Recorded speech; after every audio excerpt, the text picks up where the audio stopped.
welcome back to my channel. It's Irvanisse, and as you guys saw from the title, today's video I'm going to be talking about mental health and giving you kind of my tips on how to manage it and improve it. Just a disclaimer, I'm not a professional and I'm not claiming to be. This is just tips that have helped me and things that I've learned through therapy or just in life in general that I just wanted to give to you guys. Maybe it could help somebody out there who is dealing with the same things I've dealt with. And yeah, so let's get right into it. I think my first tip, which is like the obvious, is therapy. And I know therapy isn't something a lot of people are up to doing because they see it as kind of like the last option. And I mean, it can be like your last resort to see if nothing is working out. You go to finally get the help you need, but a lot of times it doesn't have to be like that. Like, you don't have to have a serious issue to go to therapy, and can help you with just like everyday issues in life. My next tip, healthy distractions. Keyword healthy. Like, I'm not talking do no drugs, drinking, extra partying. Especially now, you should not be partying, so that is not a distraction. I'm talking about healthy distractions. Obviously, a lot of these apply to before the pandemic, but you know, we should all know this by now. But a healthy distraction would be like going out with friends, going out to eat, going shopping, spending time with your parents, spending time with your boyfriend, exercising, cleaning, whatever that may be. That's a healthy distraction because you're doing something other than worrying about what you've been worrying about. Another thing, which is something a lot of people are against, but it does help some people, including myself, is medication. And you know, obviously a lot of people think that going into therapy you're instantly going to be put on medication, and it's not like that. You have a choice of going into medication or waiting it off, which I waited off for a while, and I was in therapy for like almost a year until I finally got prescribed. And in my opinion, yes, the medication helps, but without the therapy to help kind of show you how to deal with things and how to understand everything you're feeling, if you don't go to therapy first and then have the medication, like both work hand in hand, like my therapist has taught me. So it's all about the balance of both. Like, without the therapy, the medication wouldn't really do anything. So it's not like you're gonna instantly be thrown into medication unless it's something you absolutely need starting off. But like,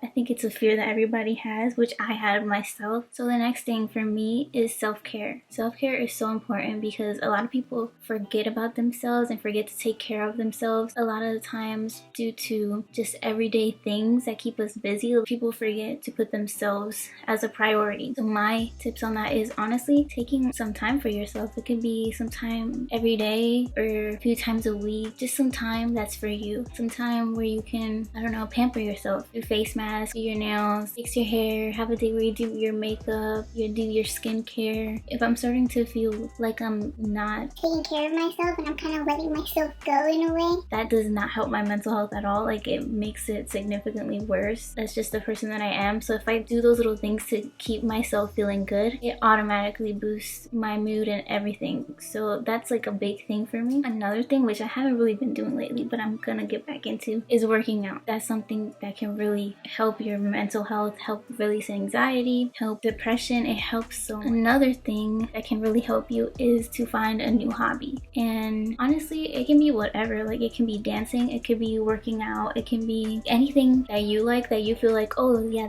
it excites me to do this. Do it, because it's a good distraction. It's a healthy distraction. And a lot of people sometimes don't take time to do things like that. Another thing that I really notice impacts my mental health a lot is if I have a messy room or a messy house. I start to feel like, oh my gosh, everything's cluttered, everything's kind of out of place. So once I pick up and put everything how I like it and clean up a little bit, it's like my mind is like, I'm not stressing about that anymore, and then everything's clear. So I feel like that really does help. Like, a clean space equals a clean mind. Even though it sounds super corny, but it's true. Something else that really helps me is spending time with my loved ones. Like, sometimes when I'm anxious or feeling depressed, I do notice I tend to isolate myself, and I like to stay in my room, and then that's when I kind of dwell in those feelings, and that's like the worst thing you can do. So I really do recommend, like, if you live with your family, I know right now it's hard because not everybody everybody lives with someone, but if you live with someone, like a family member, or you live with a friend or a roommate, you live with your boyfriend, spend time with them as much as you can, because it really does help. It helps distract you, and I don't know, it just kind of takes your mind off of everything for a little bit. Another thing is to work. For example, like if you're young and you're in school, and if you have these overwhelming feelings and kind of feel like you have too much time on your hands to think about these things, getting a part-time job helps. You know, not only will it be exciting to receive that paycheck, but it will also be nice to just get out your house, meet some new people, make some new friends, work, and just distract yourself in a healthy way.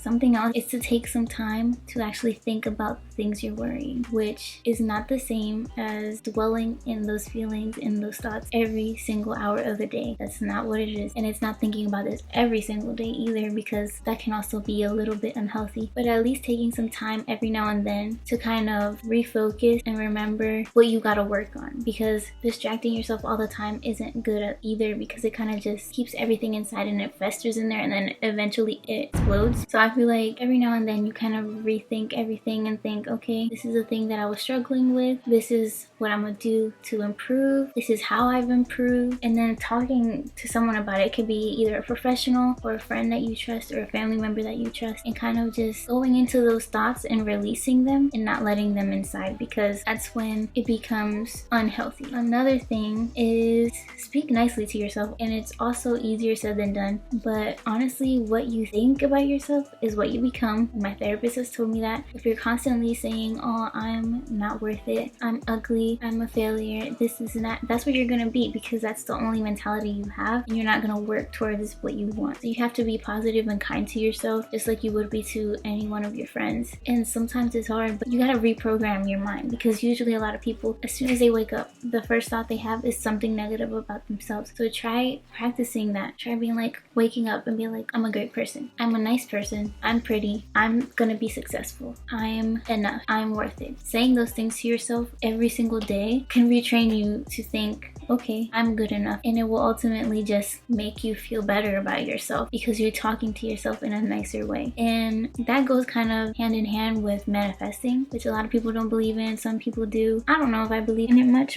I mean, I kind of do. So it's kind of like speaking nicely to yourself, you're manifesting that energy into existence, and manifesting your dreams and goals as well. Speaking on it in a positive way, eventually it will happen, because if you're a kind, good person, all that good energy that you release into the world will come right back to you. If you're a mean person, a negative person, that's all you're gonna get back in life. So honestly, try to do everything with positivity, thinking good thoughts, because it will help. Obviously, you need to have actions to back that up, but it does help to start by being good and positive. Another thing is do things you like. For me, that's baking, decorating my room, watching movies. And a lot of these things might seem super little and insignificant, but when you do all of these together over time, it really does help. Another thing is staying away from bad people, bad influences, negative people, because even if they're not negative to you, which they most likely are behind your back, but if they're not negative people towards you, at the end of the day, you're around that energy. And you do not want that in your life, especially when you're dealing with anxiety or depression or anything like that. You do not want that in your life. The last thing you want is toxic people. You just want good vibes, good people, people that uplift others. So yeah, stay away from them. That's all I gotta say. My last tip is to meditate. I feel like for me, it was hard to do that at first. I just thought like, oh, what is this? This is kind of dumb. But no, it's really helpful. Like, you don't have to do the whole thing. Meditating is kind of just like taking a step back, clearing your mind, and just breathing. A lot of times when we're stressed, we like hold all this tension in our body. We kind of don't really breathe properly. So just taking a moment to just be like a few minutes out of the day, it really does help. But yeah, those are just my tips, how I've been dealing with my struggles. I hope it helps somebody. Honestly, that was the goal of this video, because when I began my mental health journey, I didn't know what any of it meant. I didn't know that I was suffering from anxiety. I didn't know that I was depressed, and not only that, I didn't know how to deal with it. So this can help anybody out there. Like, that would make me so happy. If you feel like you do need help, like nobody understands you, or you don't know what to do, I'm I'm gonna leave some links below and some phone numbers you can call to receive the help that you may need. And like I said, once again, I'm gonna say it again, I am not a professional, I'm not a therapist. This is just stuff that I've learned from going to therapy and just dealing with everyday life. You kind of learn as you go along. Mental health is super important, and I think we should all take it very seriously, and we should all get the help we need for that, because it's not something to ignore or to take lightly. Mental health is just as important as physical health. So yeah, I hope this inspired you either to get help if you need some, or to be more kind to yourself, or to start really taking care of yourself. But that's the end of my video. I hope you guys enjoyed it, and I'll be back soon. Bye. Alright y'all, so before I go, I do want to give a big shout out to Kathy, my therapist. Like, I don't know if you're ever gonna watch this, but if you do, just know you're amazing. You helped me so much and you've changed my life. Oh my god, I'm getting emotional. Ugh, let me stop.